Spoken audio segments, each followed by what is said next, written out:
This is representative of our legal team. We're representing President Trump, and we're representing the Trump campaign. When I finish, Sidney, Powell, and then Jenna, Ellis will follow me, and we will present, in brief, the evidence that we've collected over the last, I guess it is 2 weeks. Also, Joseph of Jenna, Victoria Tenzing are here with me. There are a lot more lawyers working on this, but we're the senior lawyers, and Boris Epstein. So, I guess the best way to describe this is when we began our representation of the president, we certainly were confronted with a very anomalous set of results. The president way ahead on election night, 700,000 or 800,000 in Pennsylvania. Somehow he lost Pennsylvania. We have statisticians willing to testify that that's almost statistically impossible to have happened in the period of time that it happened. But of course, that's just speculation. As we started investigating, both our investigations and the very patriotic and brave American citizens that have come forward are extraordinary. Extraordinary number of people, extraordinary number of witnesses. And what emerged very quickly is there's not a singular voter fraud in one state. This pattern repeats itself in a number of states, almost exactly the same pattern, which to any experienced investigator, prosecutor, would suggest that there was a plan from a centralized place to execute these various acts of voter fraud, specifically focused on big cities, and specifically focused on, as you would imagine, big cities controlled by Democrats, and particularly focused on big cities that have a long history of corruption. The number of voter fraud cases in Philadelphia could fill a library. Just a few weeks ago, there was a conviction for voter fraud, and one 2 weeks before that. And I've often said, I guess sarcastically, but it's true, the only surprise I would have found in this is if Philadelphia hadn't cheated in this election. Because for the last 60 years, they've cheated in just about every single election. You could say the same thing about Detroit. Each one of these cities are cities that are controlled by Democrats, which means they can get away with anything they want to do. It means they have a certain degree of control over, certainly control the election board completely, and they control law enforcement, and unfortunately, they have some friendly judges that will issue ridiculously irrational opinions just to come out in their favor. So let's start with the specifics. Pennsylvania. In Pennsylvania, the margin of victory now for Biden, which is not a victory, it's a fraud, is 69,140 votes. The reality is that we are now at a count of 682,770 ballots, for which we have affidavits that there was no inspection of that ballot at the time that it was entered in the vote. It was a mail ballot. Mail ballots are particularly prone to fraud. We were warned about that by Jimmy Carter, President Jimmy Carter, and Secretary Baker in a report about a dozen years ago, in which they said that mail balloting is particularly susceptible of fraud, that we should very carefully consider ever doing it, and that it can be taken advantage of. Justice Souter warned us of the same thing in a comment in an election law case. And even the New York Times wrote articles about how dangerous mail-in voting was. And this is the first time we ever did it en masse, and I think we proved that all three are prophets. It's not only susceptible to fraud, it is easily susceptible to fraud, particularly if you have a plan or scheme which sounds eerily similar to what Joe Biden told us a few days before the election, that he had the best voter fraud team in the world. Well, they were good. I don't know that they were that good because they made significant mistakes, like all crooks do, and we caught them. One of them was pushing out Republican inspectors. Every state, almost every civilized country, even Tanzania and places you wouldn't think of, have rules about inspectors, particularly for mail-in ballots. And why particularly for mail-in ballots? Because they can more easily be defrauded, and you can't check on it. People who have never done a mail-in ballot, I'm going to show you why it's so easy. Well, you fill out an envelope like this. You put your, usually in New York it would be your assembly district and the precinct in which you're voting. You fill out your name and your address, and you sign it. You then use an inner envelope, and you put the ballot inside the inner envelope. You seal it all, and you send it in. When it's being counted, almost invariably in the United States, up until the mass cheating that went on in this election, a Republican and a Democrat inspector, as well as others, if there are other parties, is allowed to watch the unsealing of this ballot. Used to go on all over America when we conducted honest elections. Because the only time you can ever find out if it's a fraudulent ballot is when it is looked at. The minute you approve this, it's thrown away, gone for eternity. The only thing left is the vote. That could have been Mickey Mouse. That could have been a dead person. That could have been not filled out properly. That could have been the same person 30 times. That could have been, and all these things have happened, by the way. That could have been nothing filled out. We'd never know. So, for example, the recount being done in Georgia will tell us nothing, because these fraudulent ballots will just be counted again because they wouldn't supply the signatures to match the ballots. So it means nothing to have counted these ballots because, for example, in Pennsylvania, where we have probably our most precise evidence, 682,770 of these ballots were cast, put in, and they weren't inspected, which renders them ballots that are null and void, cannot be counted, have to be removed from the vote. Why? For several reasons, not the least of which is that was basically only one of two places in the state where it was done. So in the other parts of the state, there was a legitimate inspection of the ballots. So if you have two different standards in different parts of the state, one favoring one part of the state, the other disfavoring the other part of the state, that's a classic violation of the Equal Protection Clause of the United States Constitution. Bush v. Gore being the most recent case that teaches that. That's not the only fraud that went on in Pennsylvania. All of the other frauds carried out in the other states by the Democrat bosses happened there as well. For example, if you made a mistake in that ballot and you lived in Philadelphia or in Pittsburgh, you were allowed to fix the mistake. But if you lived in what would be considered more Republican or Trump parts of the state, you were given no such right. One of our plaintiffs, Mr. Henry, cast an absentee ballot, and he failed to put it in the secure envelope inside. He just put it in open, naked. That ballot was cast aside because it was invalid, because that breaks the privacy of the vote.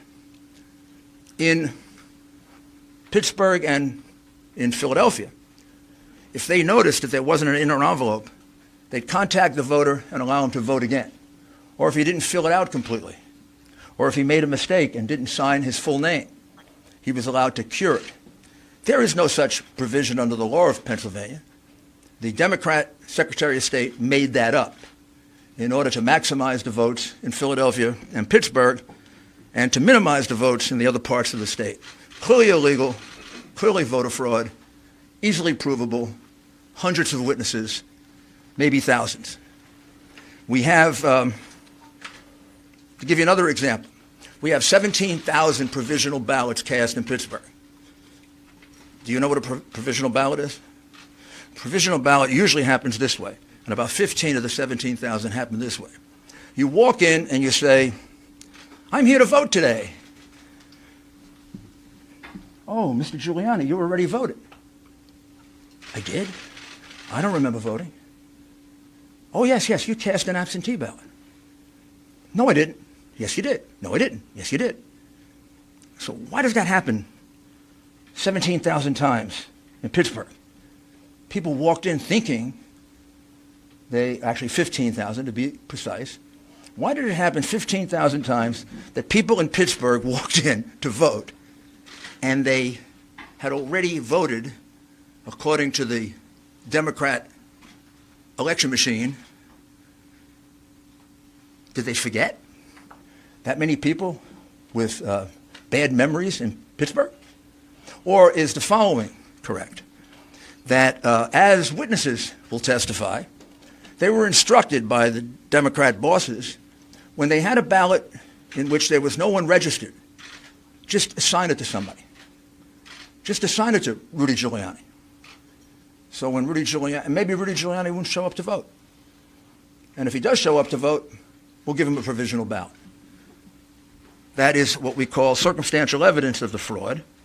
The direct evidence of the fraud are the people who will testify that, in fact, that's what happened to them, as well as the 50 to 60 witnesses we have for the way they were treated and not allowed to inspect the ballots. They weren't just not allowed to do it. They were pushed. A few cases they were assaulted. In all cases, they were put in a corral so far away, probably the closest they got is from here to the back of that room.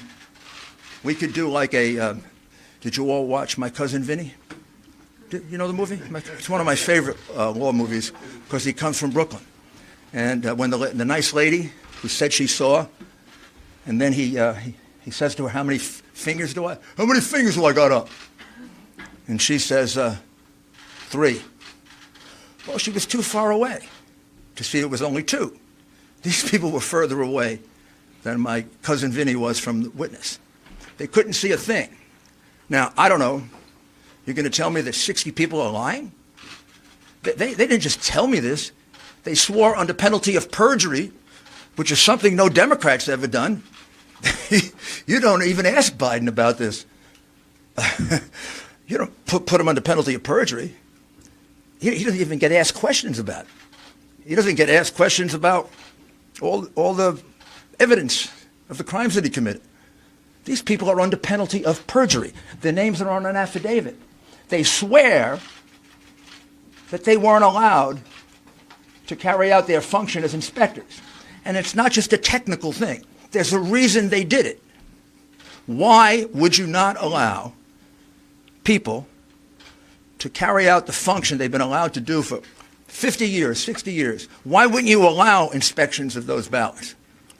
Because you knew you were going to use those ballots to catch Biden up. And you had a big road ahead of you. You had to catch him up for 700,000 to 800,000 votes that he was behind. And the only way you were going to do it was with the mail-in ballots. You couldn't have a Democrat and Republican inspector around. They don't even have Democrats watching it because they'd be afraid that there'd be honest Democrats who would say, you're cheating. So that takes us to Michigan, where there was an honest Democrat who said they were cheating. And we'll show you her affidavit, because I know you keep reporting falsely that we have no evidence, that we have no specific acts of fraud. That's because the coverage of this has been almost as dishonest as the scheme itself. The American people are entitled to know this. You don't have a right to keep it from them. You don't have a right to lie about it. And you are. I mean, you don't report to them that a citizen of this country, a very fine woman, who is willing to allow me to give you her name. I can't give you all these affidavits because if I do, these people will be harassed, they'll be threatened, They may lose their job. They will lose their friends. We've lost lawyers in this case because they've been threatened. We've had lawyers that need protection.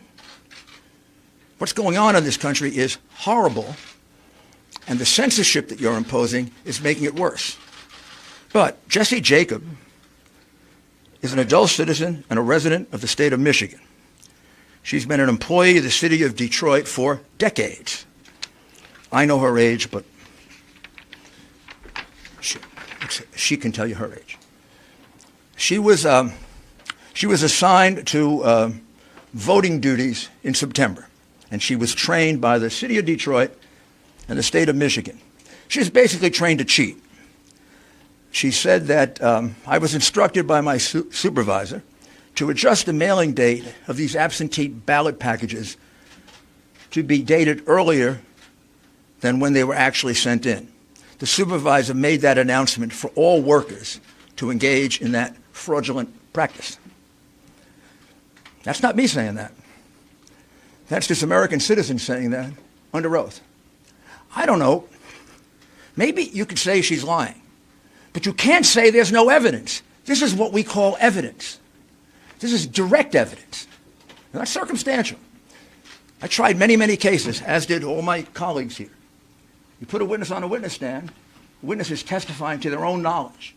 This witness goes on the witness stand and she will say, I was told to adjust the date on the absentee ballots. I witnessed election workers and employees going over to the voting booths with voters in order to watch them vote and coach them for whom to vote. Completely illegal. She will testify to that. I don't know. Biden's people can cross-examine her, but you can't just throw it away. Gee, there's no evidence. Next time you say that, you'll be lying. Because there is evidence. This, oh, by the way, this is public. You can all get it. It's attached to the complaint in Costantino versus the city of Detroit. Then she was instructed by my supervisor not to ask for a driver's license or any photo ID when a person was trying to vote. Don't ask for identification. Why would you not ask for identification? Because you knew that a lot of people not entitled to vote were going to come in and early vote. Because you knew that illegal immigrants were going to be allowed to vote. You knew, if you lived in Philadelphia, unless you're stunad, that's an Italian expression for stupid, unless you're stupid, you knew that a lot of people were coming over from Camden to vote. They do every year. Happens all the time in Philly. It's about as frequent as getting beaten up at a Philadelphia Eagle football game. Happens all the time. All the time. And it's allowed to happen because it is a Democrat, corrupt city. And has been for years. Many, many years. And they carried it out in places they could get away with it. They didn't carry it out in neutral places. They didn't carry it out in Republican places. They didn't carry it out where the law is respected. They carried it out in a corrupt city where the district attorney releases criminals en masse, which is why it has so much crime. She also said, I observed a large number of people who came to the satellite location to vote in person, but they had already applied for and submitted an absentee ballot. So she observed a lot of people voting twice. Again, this is Jessie Jacob, not me. I was instructed not to invalidate any ballots and not to look for any deficiency in the ballots. Why would you do that? Because you're cheating. On purpose cheating. Intentionally cheating.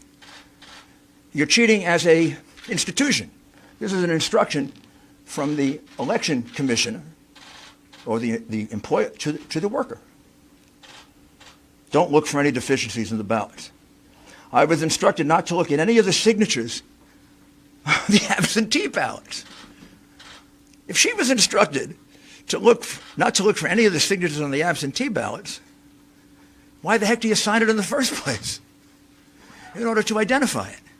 She was instructed not to do that because many of the absentee ballots were fraudulent, and they knew that, and they didn't want to have a count of that. On November 4, 2020, I was instructed to improperly predate the absentee ballots when the receipt date was actually was after November 3rd, 2020. Now, this is really significant because Justice Alito of the Supreme Court instructed Pennsylvania that any ballot that comes in after 8 o'clock on November 3rd, 2020, had to be put aside and not opened because there's a question as to its legality and its constitutionality. What she's telling you is that they blatantly disregarded that order, that they took ballots that were marked the 4th and the 5th and the 6th, and they marked it down for the 3rd in blatant disregard of the order of the United States Supreme Court. This is I don't know if she's a Democrat or Republican. I assume if she's working for the city of Detroit that she's a Democrat. I assume, but I may be wrong. She's a citizen. I've never met her, never coached her. And I'd like you to note that it's signed under penalties of perjury. We have 100 more of these. I can't show them to you because those people don't want to be harassed. They don't want to have their lives torn apart by the goons on the other side. We don't do that to them. They've done that to a lot of our people. They've done it for 4 years. And it's outrageous that it's tolerated, and it's tolerated because you condone it in the press, and you don't cover it, and you don't condemn it. And it shouldn't happen to a Republican or a Democrat. A lawyer shouldn't have to withdraw from a case because he's representing the President of the United States. There are many more affidavits here. I'd like to read them all to you, but I don't have the time. You should have had the time and energy to go look for them. That's your job. Like it's my job to defend the President and to represent the President. It's your job to read these things and not falsely report that there's no evidence. Do you know how many affidavits we have in the Michigan case? 220 affidavits. They're not all public, but 8 of them are. 4 affiants here, those are people who give affidavits, report an incident that under any other circumstances would have been on the front page of all your newspapers if it didn't involve the hatred that you have, irrational, pathological hatred that you have for the President. What they swear to is that at 4:30 in the morning, a truck pulled up to the Detroit center where they were counting ballots. The people thought it was food, so they all ran to the truck. It wasn't food. It was thousands and thousands of ballots. And the ballots were in garbage cans, they were in paper bags, they were in cardboard boxes, and they were taken into the center. They were put on a number of tables. At that time, they thought all the Republican inspectors had left, all but 2 had, and an employee of Dominion, who we will address a little bit later, Dominion. And here's what they jointly swear to, that every ballot that they could see, everything they could hear, these were ballots for Biden. When they saw a ballot, these were ballots only for Biden, meaning there was no down ticket, just Biden. Many of them didn't have anything on the outer envelope because these ballots were produced very quickly, very swiftly, and they're estimated to be a minimum of 60,000, maximum of 100,000. Many of them were triple counted, which means they were put into the counting machine this way. Once, twice, 3 times. I didn't see that. I don't know that, but for the fact that 3 American citizens are willing to swear to it.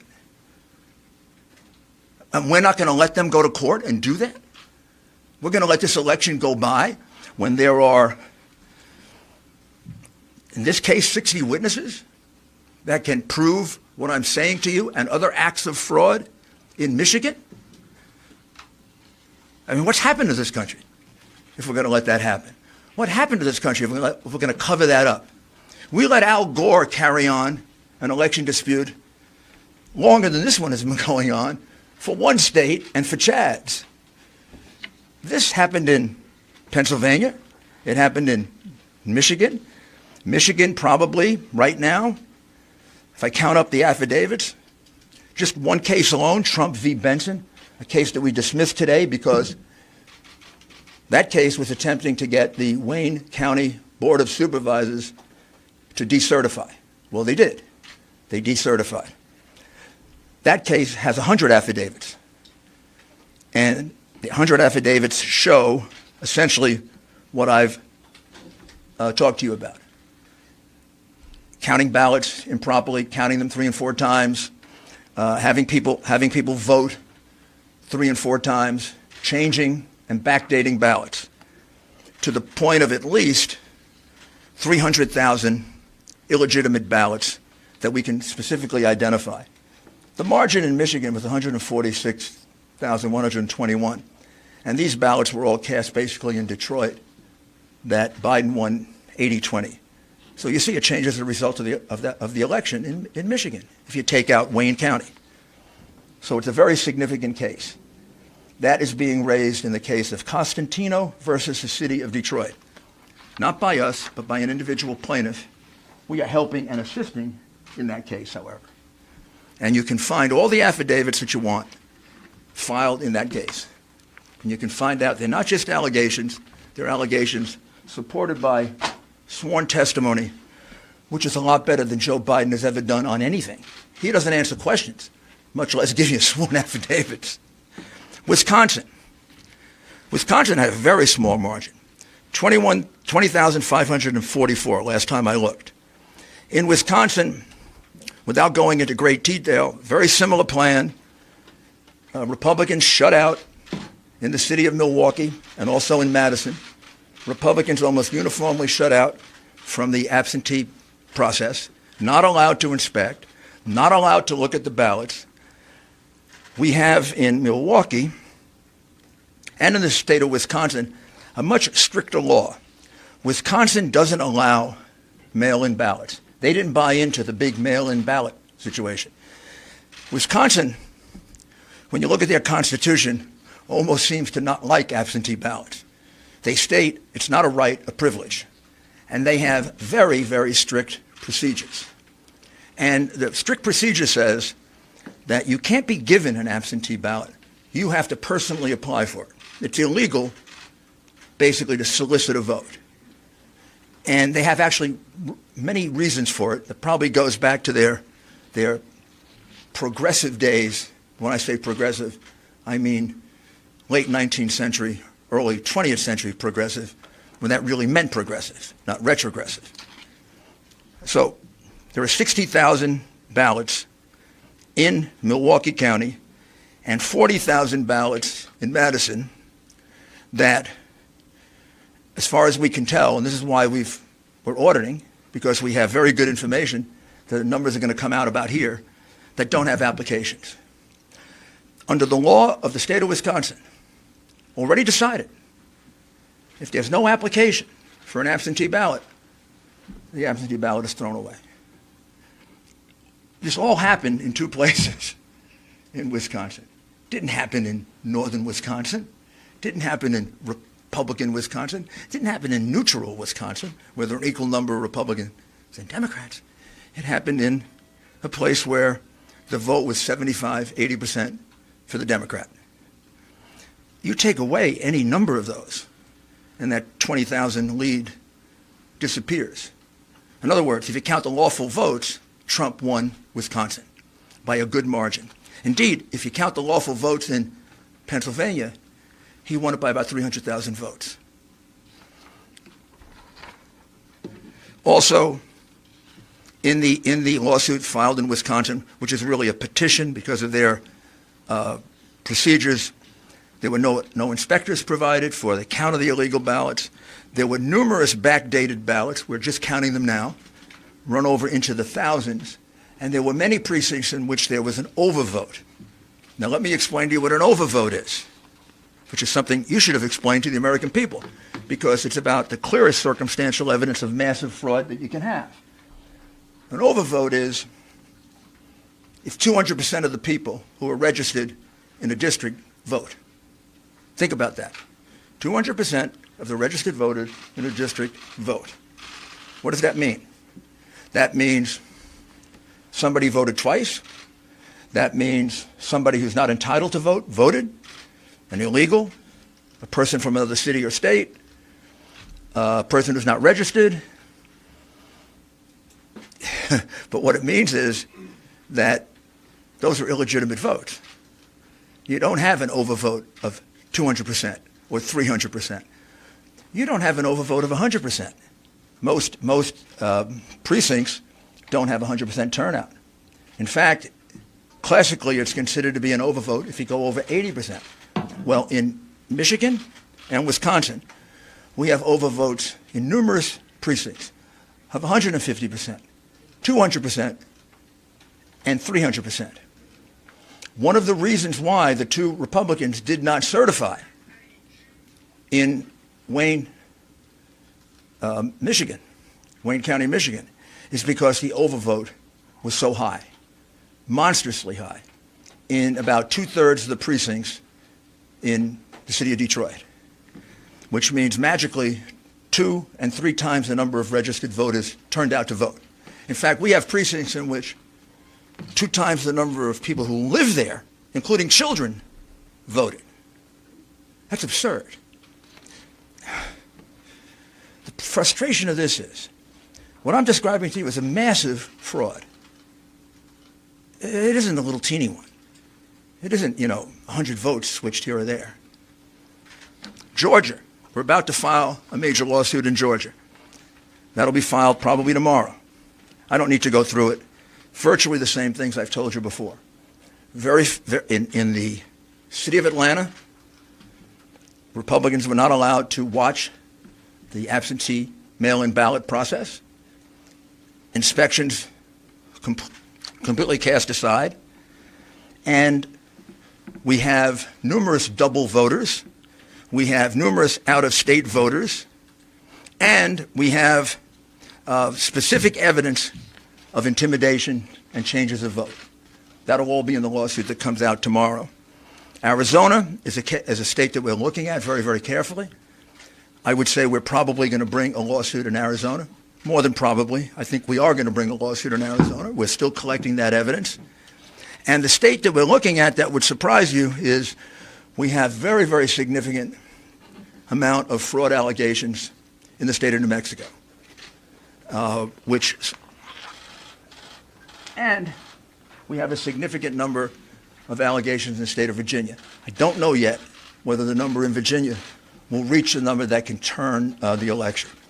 In the states that we have indicated in red, Georgia, Pennsylvania, Michigan, Wisconsin, Nevada, and Arizona, we more than double the number of votes needed to overturn the election in terms of provable illegal ballots.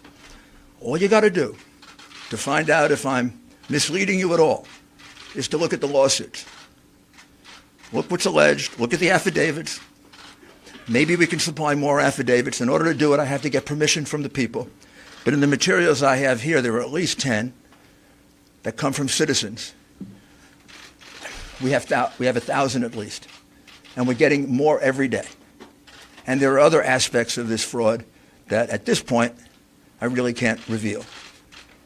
This is really enough. It's enough to overturn any election. It's disgraceful what happened. And I'll conclude by asking you to just think about this for a minute.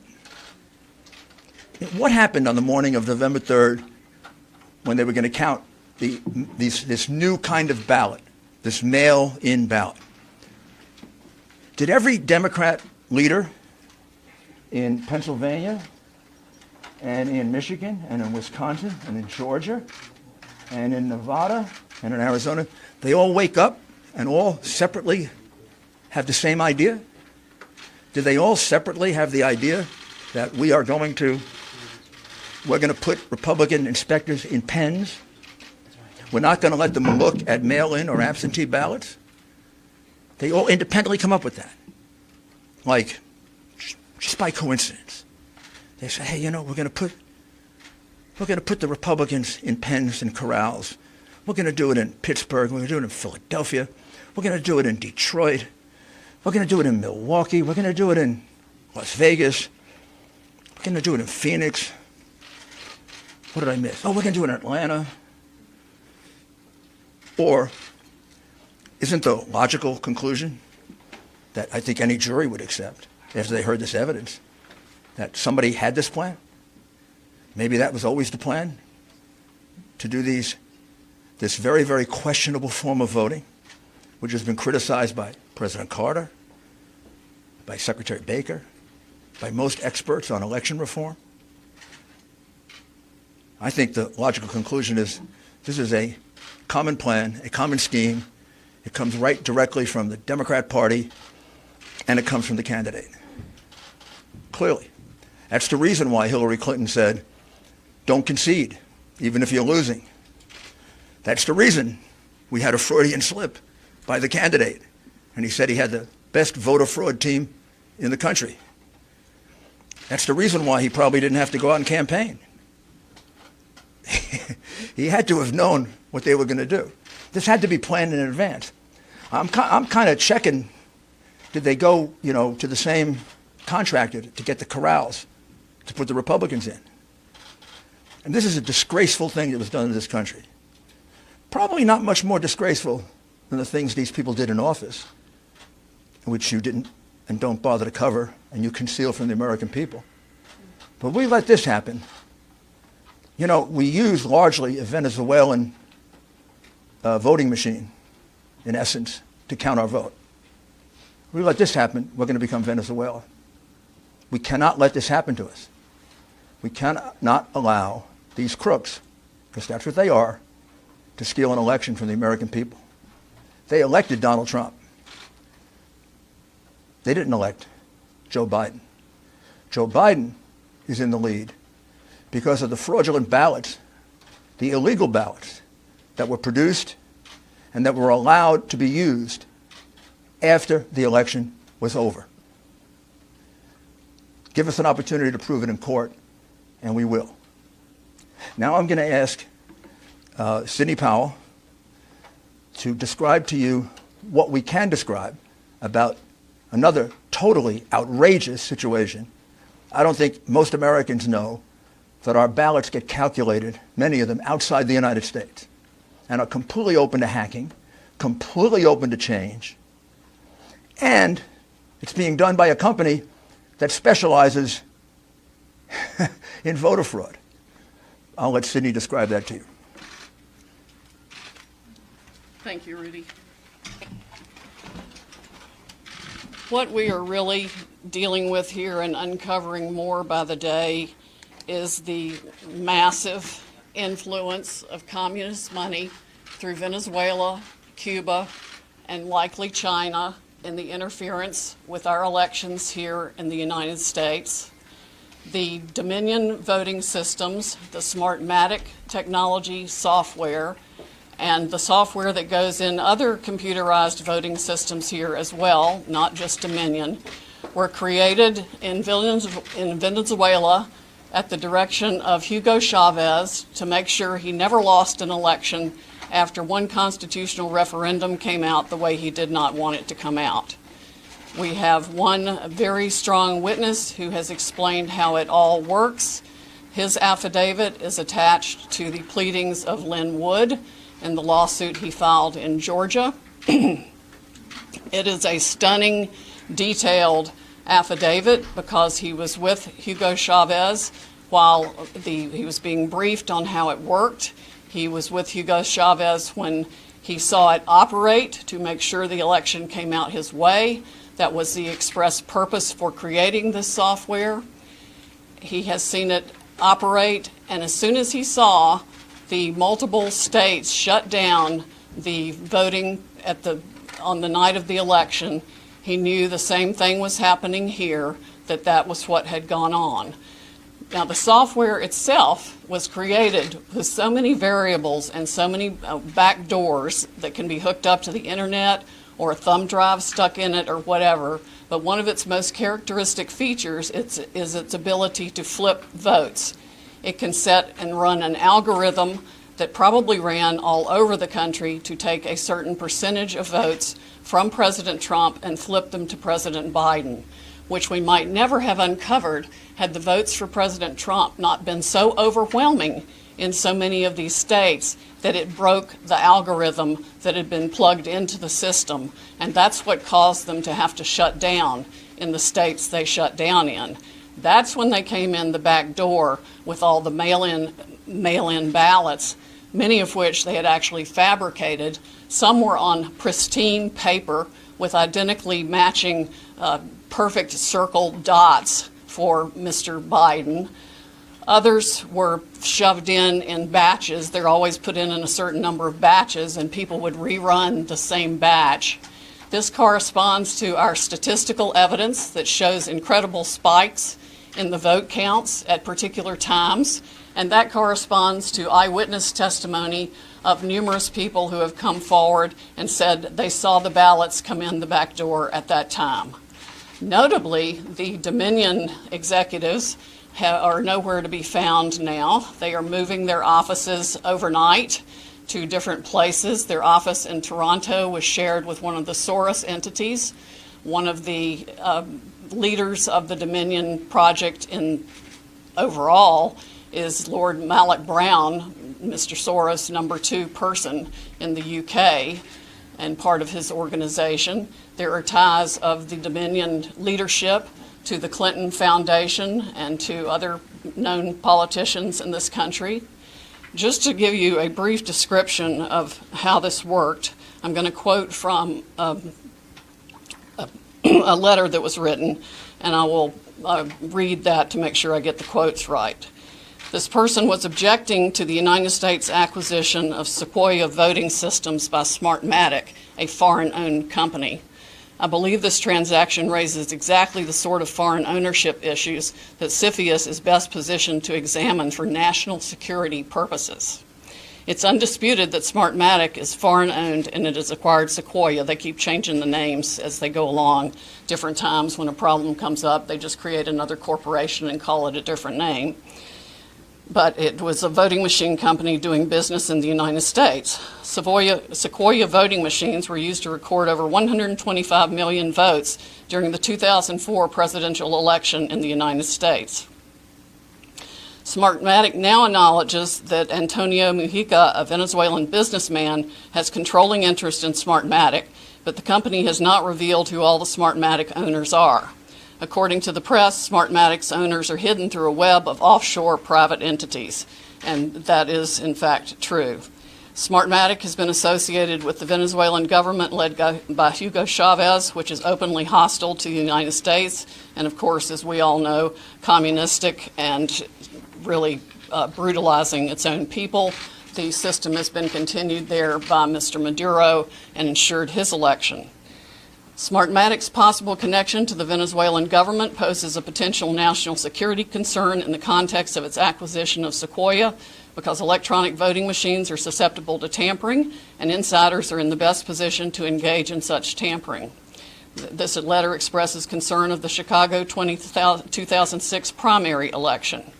And it ends by saying the products and services that are of Venezuelan origin, and evaluate Smartmatic's ownership to determine who could have influence and control over these and other Sequoia products and services are important to the national security of the United States.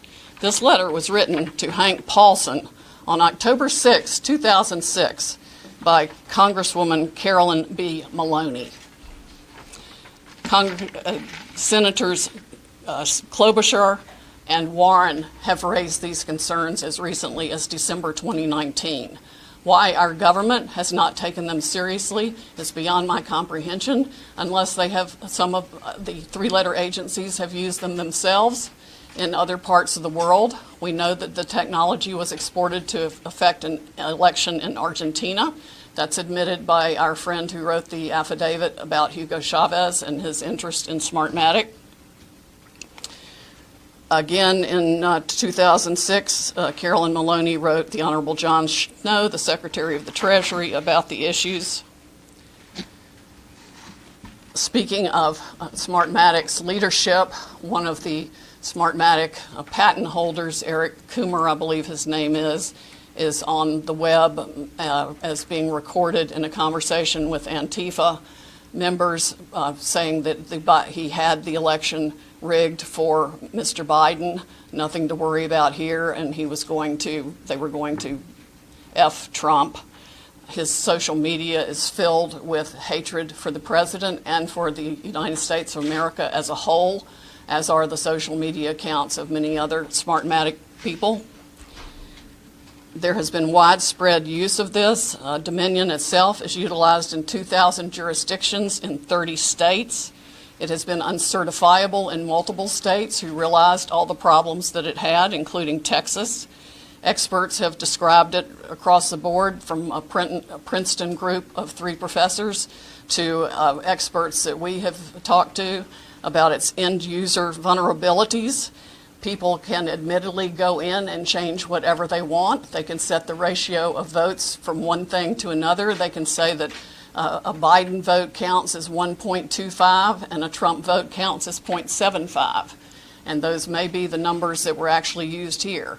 It's not just the swing states that were affected. The algorithm was likely run across the country to affect the entire election. Like I said, we only discovered it this year because of the overwhelming number of votes for President Trump in the swing states that caused the machines to have to shut down for them to backfill for adding votes. We have evidence of different numbers of votes being injected into the system, the same identical, unique 6-digit number multiple times in at least 2 states that we've analyzed so far, and I'm talking about like 341,542 votes for Biden and 100,012 for Trump. There's no explanation, no logical explanation for the same numbers being injected 20 minutes apart into the machine. The software manual itself, you can download it from the internet, and I would encourage you all to read it because it specifically advertises some of these things as features of the system. Why it was ever allowed into this country is beyond my comprehension, and why nobody has dealt with it is absolutely appalling.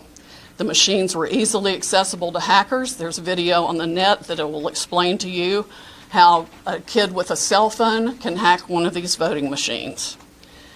There's been no oversight of Dominion or its software. Workers in each county were trained by Dominion, but there's no evidence of any monitoring otherwise. We have testimony of different workers admitting that they were trained how to dispose of Trump votes and add to Biden votes. The software has a feature pursuant to which you can drag and drop any number of batches of votes to the candidate of your choice or simply throw them away. So we have mathematical evidence in a number of states of massive quantities of Trump votes being trashed. Just simply put in the trash like you would on your computer with any file, and Biden votes being injected. That's addition to the flipping. I mean, it really happens in 2 ways. There's an algorithm that runs that automatically flips all the votes, and then each operator has the ability to go in, override settings. They can ignore a signature. They can ignore the top line of the ballot. They can go down ballot and select who they want to change the results for. The gentleman who founded Smartmatic, there's video of him on the internet explaining that, yes, at least one occasion, he admits they changed 1 million votes with no problem. Many of the jurisdictions that have had this problem might not have known of the issues, but many did. And I think a full-scale criminal investigation needs to be undertaken immediately by the Department of Justice and by every state's equivalent, Attorney General's office or state investigatory unit, because there's evidence of different benefits being provided to the people who spent $100 million of taxpayer money at the last minute for their state to get the Dominion voting systems put in time for this election in different ways. There's one person that a lawyer told me got, quote, election insurance, meaning that he would be able to make sure he was elected. I'm sure they explained that feature in detail to many people who expressed interest in putting this voting system in. Texas denied certification of the Dominion system in 2019, but there are no doubt issues with the software that Texas did use, unbeknownst to Texas, I would imagine, since they went to great trouble to examine the Dominion systems and reject them. But other software, the source code that does the alterations is embedded, we have been told, in the source code all across the country in all the voting machines. There's no doubt it has been used to alter elections in other countries. We know specifically that Venezuela exported it for that purpose to Argentina and other Latin American companies to make sure that the corrupt rulers who were willing to pay the highest price for being in office were allowed to rig their elections. This is stunning, heartbreaking, infuriating, and the most unpatriotic acts I can even imagine for people in this country to have participated in any way, shape, or form. And I want the American public to know right now that we will not be intimidated. American patriots are fed up with the corruption from the local level to the highest level of our government, and we are going to take this country back. We are not going to be intimidated. We are not going to back down. We are going to clean this mess up now. President Trump won by a landslide. We are going to prove it, and we are going to reclaim the United States of America for the people who vote for freedom.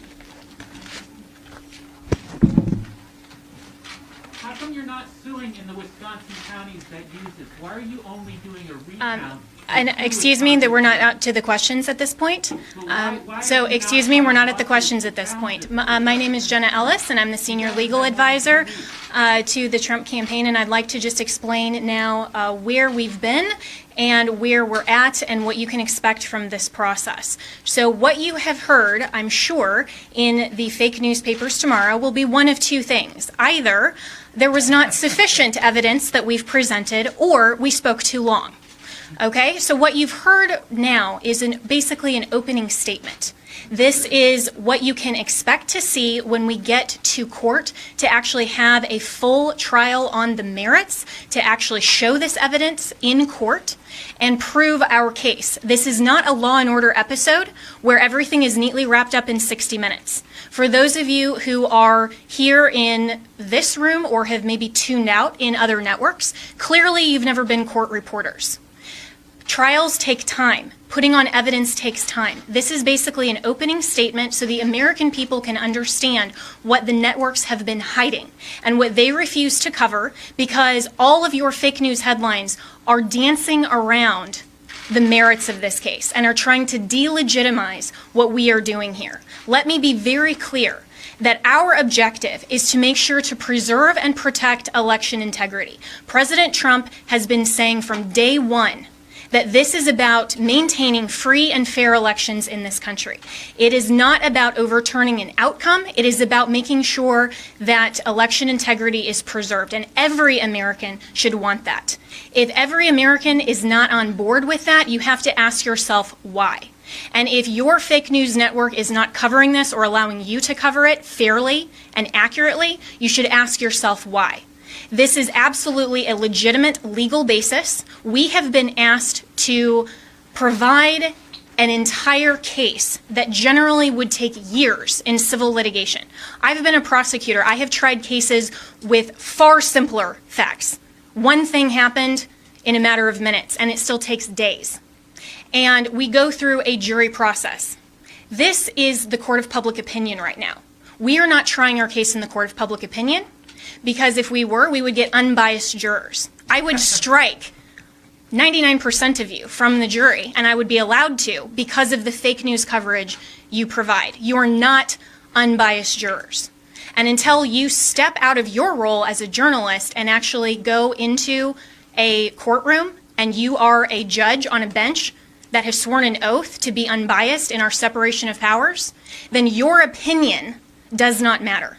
The facts matter, the truth matters, and if you are fair reporters, you will cover that fairly and appropriately, and you will allow coverage of our media team here and our legal team. That is absolutely shocking that all you cover are around the margins, and I've seen all of you taking pictures right now, and I can anticipate what your headlines are going to be. If you are not willing to talk about the evidence that has been presented, then that is absolutely unacceptable for journalistic standards. This is an opening statement. This is something where we have told you what the evidence will show, and we have given you a brief description. That happens in a courtroom all the time, where that's not the fact-finding process. That is just an overview. That is what we have given you today because the American people deserve to know what we have uncovered in the last couple of weeks. Remember, this is such a short time frame. And this is an elite strike force team that is working on behalf of the president and the campaign to make sure that our Constitution is protected. We are a nation of rules, not a nation of rulers.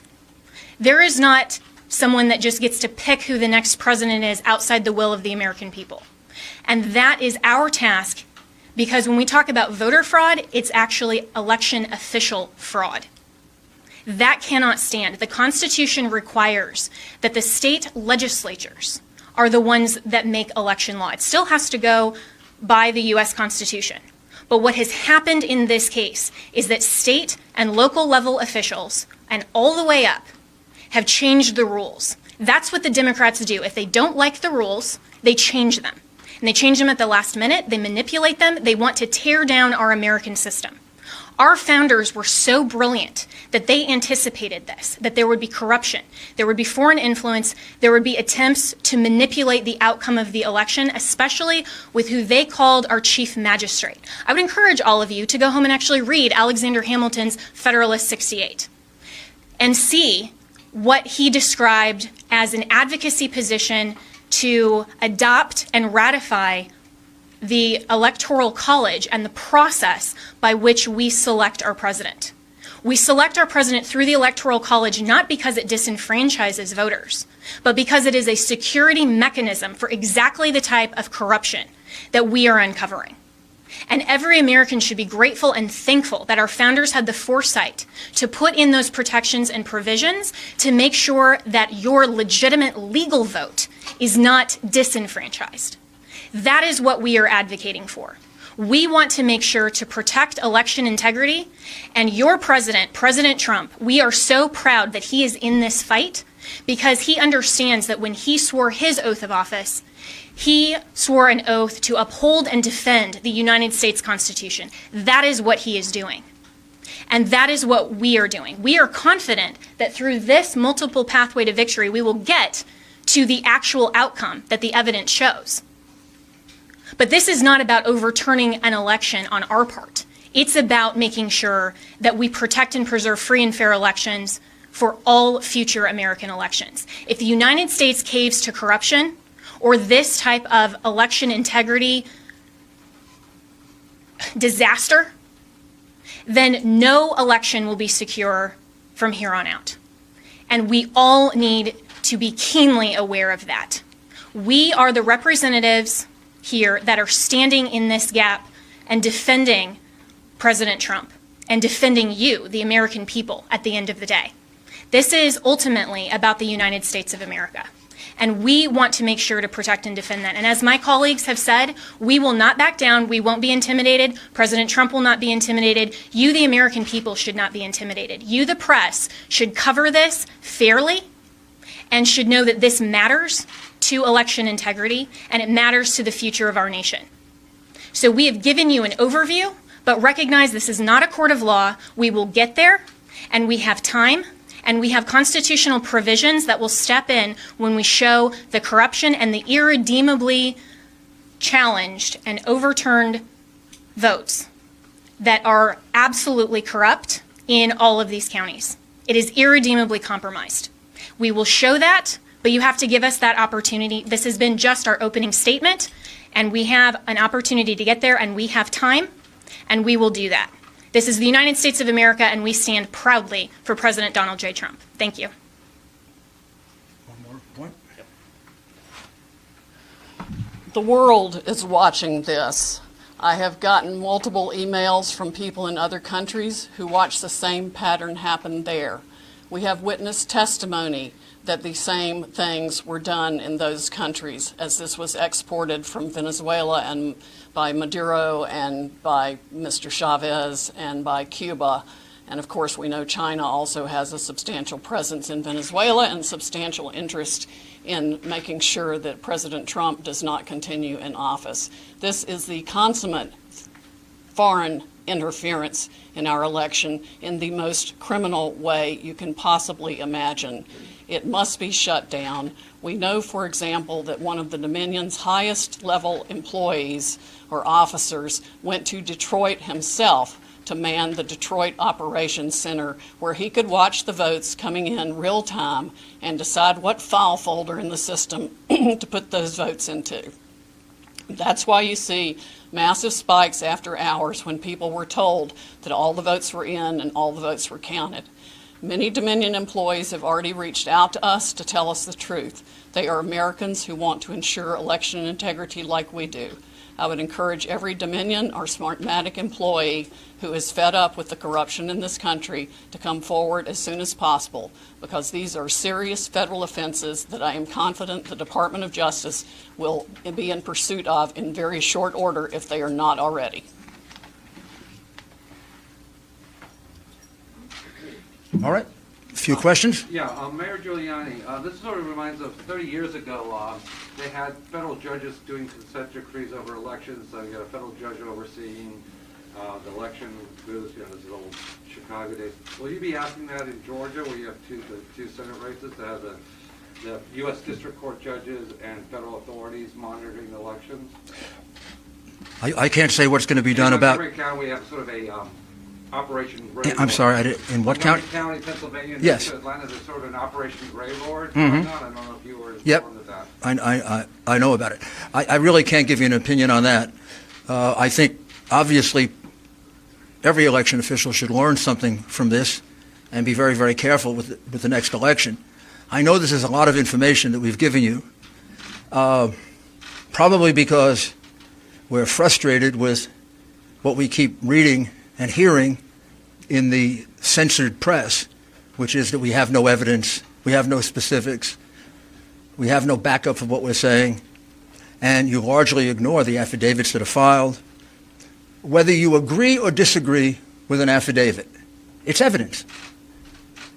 You can't say, you're just lying to the American people when you say there's no evidence.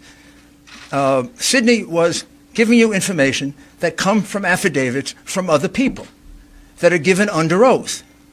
I was explaining things to you from affidavits that come from other people, American citizens, who swear under oath that they saw 100,000 ballots come in and that they were all for Joe Biden, and that I should point out, now that Sidney has spoken, that those happened just around the time that the Dominion or Smartmatic people called a halt to the election.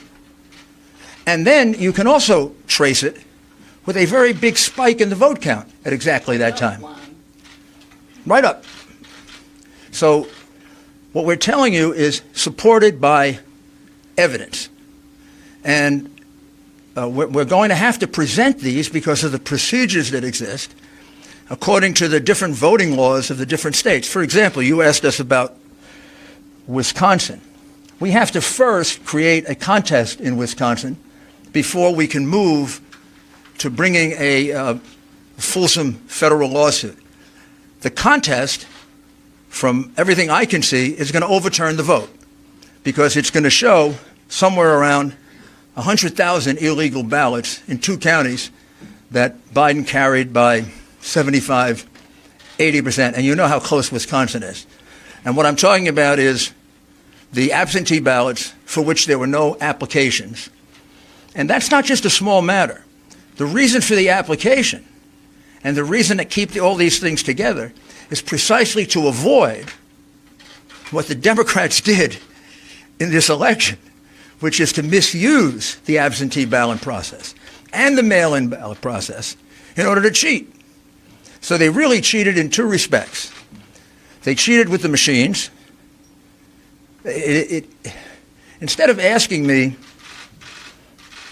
are we going to bring a lawsuit in Wisconsin, which we will if we have to, you should have asked me, and you should be more astounded by the fact that our votes are counted in Germany and in Spain by a company owned by affiliates of Chavez and Maduro. Did you ever believe that was true? Did any of you here believe that that was possible? Of course it's not. Of course it shouldn't be possible. I don't know if we're going to have time to develop all that in time to fill the requirements of all these cases. We have enough evidence without that to overturn this election. We have it from the affidavits of American citizens. But that's a matter of national security that we're talking about now. Very, very serious matter of national security. Please don't make light of it. And don't act like you knew it. Don't act like it isn't a surprise. If that's not a headline tomorrow, then you don't know what a headline is. There isn't a single person in this country that would have believed that we have states that are stupid enough to have our vote sent out of this country. You couldn't possibly believe that the company counting our vote, with control over our vote, is owned by two Venezuelans who were allies of Chavez, are present allies of Maduro, with a company whose chairman is a close associate and business partner of George Soros, the biggest donor to the Democrat Party, the biggest donor to Antifa, and the biggest donor to Black Lives Matter. My goodness, what do we have to do to get you to give our people the truth? Yes. Thank you, Giuliani. My name is Liz Willis with RNC. Some on this legal team have mentioned before that people close to the Trump campaign are pressuring them to drop the investigation into Dominion. Can you go further into detail and tell us specifically who those people are? Also, if it's possible, can you tell us if they work with some of our powerful defense groups in the United States, such as the CIA? The last part was, do they work with defense groups? With defense groups and the CIA. First, I'm in charge of this investigation with Sidney and the people that you see here. There's been no pressure to stop investigating Dominion. In fact, there's there's pressure to go as fast as we can. I mean, I think there was uniform shock when we first heard it. I think when I first heard it, I didn't believe it until Sidney showed me the documents. And in fact, I feel kind of stupid, and you all should, because all you had to do is go online and find out that Smartmatic is owned by Venezuelans close to Chavez. You can Google it. Well, unless they take it down. I preserved it, so you can find it. Not, and by the way, the Coomer character, who is close to Antifa, took off all of his social media. But we kept it. We've got it. The man is a vicious, vicious man. He wrote horrible things about the president. He is completely biased. He's completely warped. And he specifically says that they're going to fix this election.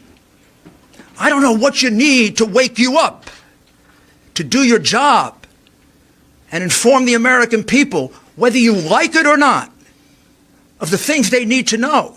This is real. It is not made up. There's nobody here that engages in fantasies. I've tried 100 cases. I prosecuted some of the most dangerous criminals in the world. I know crimes. I can smell them. You don't have to smell this one. I can prove it to you 18 different ways. I can prove to you that he won Pennsylvania by 300,000 votes. I can prove to you that he won Michigan by probably 50,000 votes. When I went to bed on election night, he was ahead in all those states, every single one of those states. How is it they all turned around? Every single one of them turned around? Or is it more consistent that there was a plan to turn them around?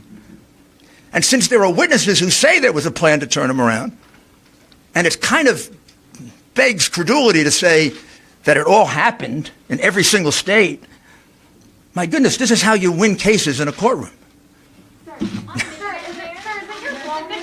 Sir, is it your goal here to pressure officials and lawmakers in these battleground states to block or delay certification so the GOP can pick their own electors? Is that the end game here? Our goal here is to go around the iron curtain of censorship that, what publication are you with? It's to go around the outrageous iron curtain of censorship and get facts to the American people that if you were a fair and honest network, you'd have been reporting for the last 2 weeks. These are facts.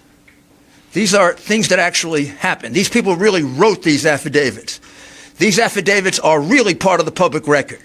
You're concealing them, you're covering them up, and our role here is to do your job because you don't do it. Chanel? Mr. Mayor, thank you, and to Ms. Powell as well. Where is our FBI? And have they expressed any interest whatsoever in looking into allegations of voter fraud and election fraud that you have pointed out in these 6 states? Come on, you have to have a little humor. We have witnesses who have actually reported. Where are you, FBI? And nothing's happened as a result of it. I don't know where the FBI has been for the last 3 years. I have no idea where the FBI has been for the last 4 years. Explain to me how the FBI concealed a memo in the hand of Brennan to Obama saying that Hillary basically made up the Russian collusion plot. They withheld that for 4 years and cost our country $40 million and 2 impeachment, one attempted, one actual, and then an acquittal proceeding. I don't know where they've been. I don't know where they were on the hard drive. They got it 10 months ago. There are clear crimes revealed on it. Didn't do anything with that. I don't know where they are now. Our country has had its ballots counted, calculated, and manipulated in a foreign country with a company controlled by friends of an enemy of the United States. What do we have to do to get the FBI to wake up? Maybe we need a new agency to protect us. I have no idea. If I may speak for just a minute. In terms of the level of corruption we are looking at here, we have no idea how many Republican or Democratic candidates in any state across the country paid to have the system rigged to work for them. These people didn't do this just to take control. They make one heck of a lot of money off of it. Think about the global interests behind your own news organizations. Think about the pressure being brought to bear from the social media companies to shut down free speech on any challenge to the election. This is a massive, well-funded, coordinated effort to deprive we the people of the United States of our most fundamental right under the Constitution to preserve this republic that we all cherish. It is of the greatest concern. It is the 1775 of our generation and beyond. Sidney, speaking Yes. of our votes being held and processed, tabulated overseas, there's reports that there was a piece of hardware, possibly a server, picked up in Germany. Is that true, and is it related to this?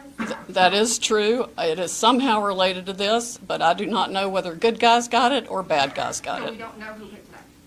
Why Cindy, are I have a you question not on- Cindy, requesting a this is, recount in Wisconsin or the can I counties ask that Cindy, use Dominion this is systems? I can only hear one person at the time. I'm going to take the one with the hands raised. I'm with Just the News. with Yes. Gonzalez Outlet. So question for you, Sidney. First, on the issue of the machines, do you plan to have, are you seeking a court order to either seize or subpoena or just to gain access to any of these machines in any of these contested districts? Have you begun that process? And when can we expect a timeline on that? And then for you, Mr. Mayor, you mentioned in Wisconsin and in Michigan these issues of overvoting. Where can we learn more about this? You're saying 150, 200%? Up to 350% in some Sure. places. Where would we get access to that data? And then to what extent were those people who showed up to vote in person? Because in Michigan, for example, they did allow same-day registration. Yes, well, the same-day registration causes problems with the vote signature and the registration itself. That's a whole different system that makes it impossible really to validate the signature. I mean, one person could sign the same name. I mean, I could sign John Smith, I could sign K. Smith, I could sign, on both things and run 50 ballots that way. And we've got some evidence of that being done as well. Rudy, do you want to speak to the other part of it? Sure. We have now 3 overvote analyses done. One for Pennsylvania, one for Michigan, and one for Wisconsin. We're in the process, Georgia. We're in the process of doing the others. I'll check to see if it's appropriate for us to make it public. Well, I imagine it is, but you could actually do it. Yeah. You could do it yourself. A lot of the analysis comes from the real-time data that came through to the news medias the night and following the election. And some entrepreneurs out there have started crunching data themselves, in addition to multiple experts who could easily recognize, with the mathematical brain that I do not have, the beyond explicable deviations to the point of mathematical impossibility that 186,000 votes come in at once, all for Joe Biden. That's like flipping a coin 186,000 times and it lands on heads every time. That does not happen. There is no reasonable explanation for the upshoots, the straight lines up. I'm not even talking about an angle. I'm talking about some massive straight lines up in the vote tallies in the middle of the night after they've supposedly stopped counting. And that's why regulators went in, injected votes, and changed the whole system. And it affects votes around the country, around the world, and all kinds of massive interests of globalists, dictators, corporations, you name it. Everybody's against us except President Trump and we the people of the United States of America. You've spoken of unleashing the Kraken. Is the country ready for this? I mean, Americans should be astonished at what you're saying here today. Is the country on the verge of an electoral breakdown? We've already had it. We have already had that electoral breakdown. But the Constitution, as Jenna explains, has provisions in it for how you fix this. And there should never be another election conducted in this country, I don't care if it's for local dog catcher, using a Dominion machine and Smartmatic software. We've got to have an American company that uses paper ballots that we can all verify so every one of us can see that our vote is our vote. Why are you not requesting recounts in Wisconsin counties that use Dominion software? You're requesting recounts in 2 counties that don't use the software at all. Because this case is not only about, remember, this case didn't begin with Dominion. This case began, and this case can be proven the old-fashioned way. It can be proven based on just good old-fashioned democratic tactics that go back to Mayor Daley in the 1960s, when he held the vote back in Chicago so that he could elect John F. Kennedy. Or as recently as last year, when they held the vote back in Palm Beach County and Broward County in order to see if they could steal that election for the Senate and governor, and then got caught manufacturing ballots. Democrats have been doing this for years on a small scale. When they passed the mail-in voter statute, which all of a sudden multiplied by 10 times the number of mail-in votes, they realized they could have a field day. They could do precisely what Jimmy Carter and Secretary Baker warned us about. All you have to do is own an election board, and you can get away with it. And unlike what Sidney is talking about, where you can have a paper trail, a paper ballot, I tried to point out to you, the minute that you separate the outer envelope from the ballot, you can no longer trace it, which is why the count, whatever the count in Georgia today is totally ridiculous. They're counting the same fraudulent ballots one more time. Yeah. Mr. Mayor, And we're still very close. Mr. Mayor, so far, no single court has found evidence of fraud. That's got to be disappointing for you and the President. How would you describe his mood at the moment? And do you and him still genuinely believe you can overturn this election, or is it about something bigger for you? Well, it is about something. Let's go from the big picture to the smaller picture. The most important thing here is that this has been a massive attack on the integrity of the voting system in the greatest democracy on earth. The people who did this have committed one of the worst crimes that I've ever seen or observed. One of the things we're the most proud of in this country is that we've been such a long-standing democracy based on the right to vote. They have trashed the right to vote. They've dishonored the right to vote. They've destroyed the right to vote in their greed for power and money. And there's no doubt about it. This was not an individual idea of 10 or 12 Democrat bosses. This is a plan. You would have to be a fool not to realize that. They do the same thing in exactly the same way in 10 big Democrat-controlled, in most cases, crooked city. And when I say crooked city, go look at how many of their officials have gone to jail in the last 20 or 30 or 40 or 50 or 60 years that they have dominated and destroyed those cities. They picked the places where they could get away with it. They picked the places where, whether or not Republicans testified to something, judges would just dismiss it because judges are appointed politically. And too many of them are hacks. They picked places where they could get a sheriff that refused to enforce a court order. When we got a court order that we could be 10 feet closer, our representatives were told, if you try to do it, I'll arrest you. You're painting a portrait of a national conspiracy, suggesting that Joe Biden was actually part of that. Part one, it began as a national conspiracy. Clearly, that evidence emerged very, very quickly. The minute I saw that it was the same thing in 10 states, just using logic, I said this can't be an accident. And then what I was surprised about is the dimension of it. I mean, not inspecting almost 700,000 ballots is astounding. If you're suggesting that Joe Biden was part of that conspiracy, I just wonder what your evidence is. Honestly, I don't know what Joe Biden is aware of or not aware of. And I mean that as a lawyer, not trying to be cute. I've watched him. I've observed him. I honestly don't know how much he's aware. I don't know how much he decides and how much things are decided for him. So Let me address one other thing to your question about the process. Your question is fundamentally flawed when you're asking where is the evidence. You clearly don't understand the legal process. What we have asked for in the court is to not have the certification of false results.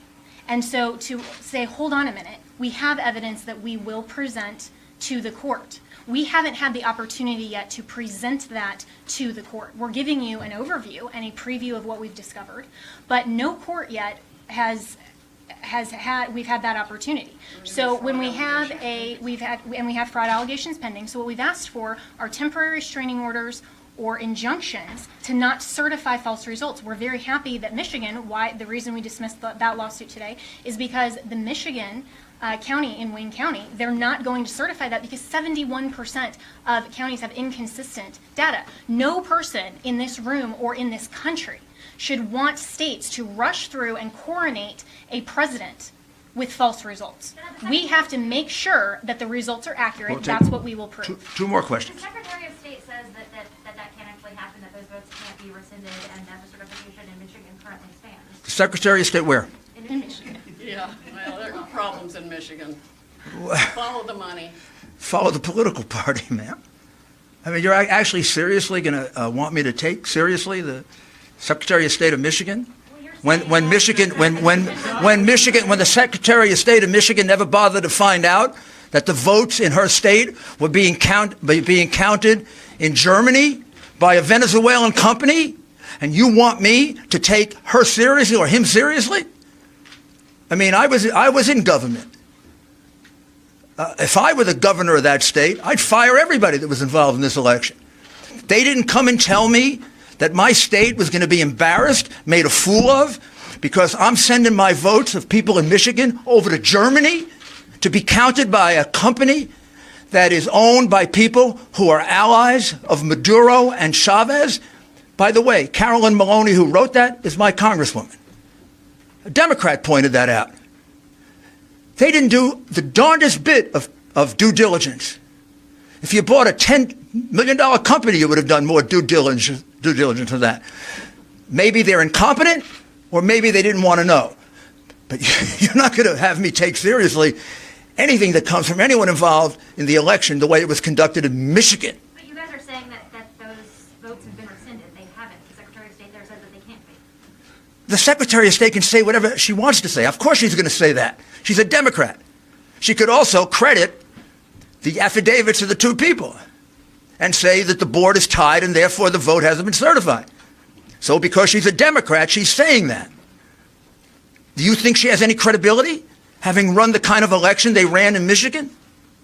You think anyone in that government has credibility after using a machine and fooling their citizens? There can't be a person in Michigan who thought their vote was being sent outside the United States so somebody could play with it. I mean, it's disgraceful what the government of Michigan did to its citizens. Absolutely disgraceful. Mr. Mayor? Last question. Mr. Mayor, you have alleged... Just to go back to the servers, are you going to be able to get your hands on the voting machines or the servers, and are you going to be able to see what, when, where, have... We are limited in what we can do. We're not the FBI. We're not the government. We don't have that kind of subpoena power. We don't have the power to just go subpoena anything we want. The government does. We would have to subpoena it in line with a case. Our first case, we're asking for that authority in Pennsylvania and in Michigan. But you have to get that authority from the court. We're private citizens. We're not the government. If I were the government, like I used to be, there'd probably be a lot of people arrested by now. Because there's plenty of probable cause. Plenty of probable cause.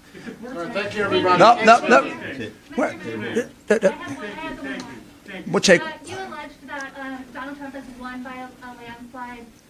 We've seen that a lot of your lawsuits and in fact lawyers have been kind of dropping like flies. What do you say to those people who call this a Russiagate 2.0 just on the other side? Why didn't this, and also why didn't this happen? What fake network do you come from?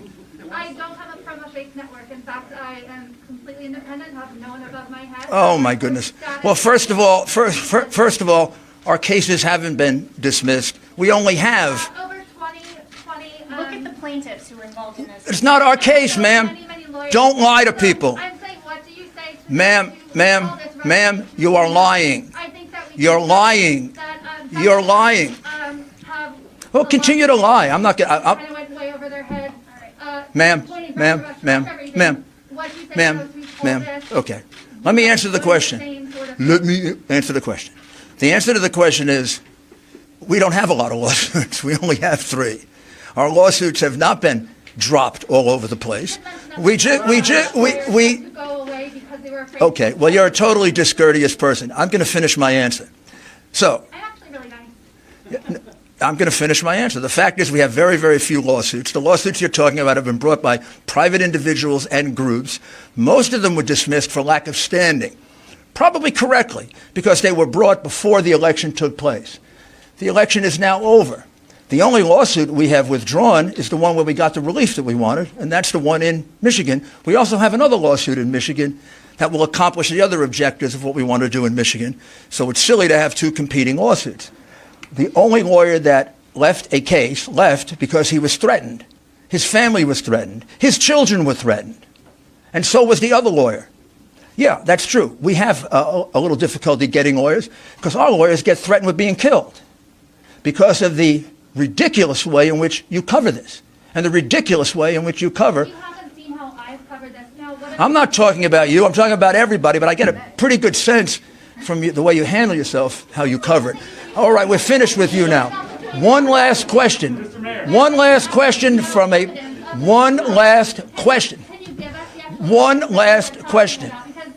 One last question from a reasonable civil person. Yeah, you are not. Yes. I'm not a reasonable person? No, her. She isn't. Okay, all right. Well, we'll find out. I'm from the Daily Caller, for the record. Oh, there we go. If the courts don't let you present these cases like Jenna just said, will you give the entire bulk of the evidence to the media to review? And if so, when? Or are you going to drag this thing out like the Hunter Biden hard drive again? We're not going to drag it out. I mean, it's ridiculous for you to say we're dragging it out. Well, Al Gore had a lot more time than we've had, and we've had 2 weeks to investigate. So that's also completely unfair to say we're dragging it out. Also, if we're going to present things in court, if we present it to you, judges are not going to be very happy with us. And finally, I have to tell you, our witnesses don't want to be exposed to the tender mercies of a vicious press. I have great difficulty getting those witnesses that I did reveal to allow me to do it. They don't trust you. They don't like you. They think you put their lives in jeopardy with the spin that you put on what's going on here and with the unfairness in which you cover it. It's not easy to reveal the things that they tell me. So the answer is no. The answer is I can't do it because I can't put a witness's life in jeopardy or a person who thinks their life in jeopardy. This woman tells me we have lawyers dropping out of the case. We have lawyers dropping out of the case because they're being threatened with destruction of their careers, destruction of their livelihood, and in some cases, destruction of their lives. That comes about because of the hysterical way in which you have covered Donald Trump and his administration. But we're going to change all that. We're going to go to courts. We're going to prove it in court. I would love to release all the information that I have. I would love to give it to you all. Except most of you wouldn't cover it. A few of you would. And then we'd have half the American people probably informed. The censorship that is going on in this country right now by big tech and by big media is almost as dangerous as the election fraud that we're revealing. Maybe just as dangerous. We're headed to a very bad place. And it is not inappropriate that a Venezuelan company counted our votes. Thank you. Please allow the legal team to lead without effort. Thank you. And you got it right there, Rudy Giuliani giving a breakdown of what's happening. A lot of his reporters and a lot of news, so they don't know what the hell's going on. So stay tuned for more of it. Yeah.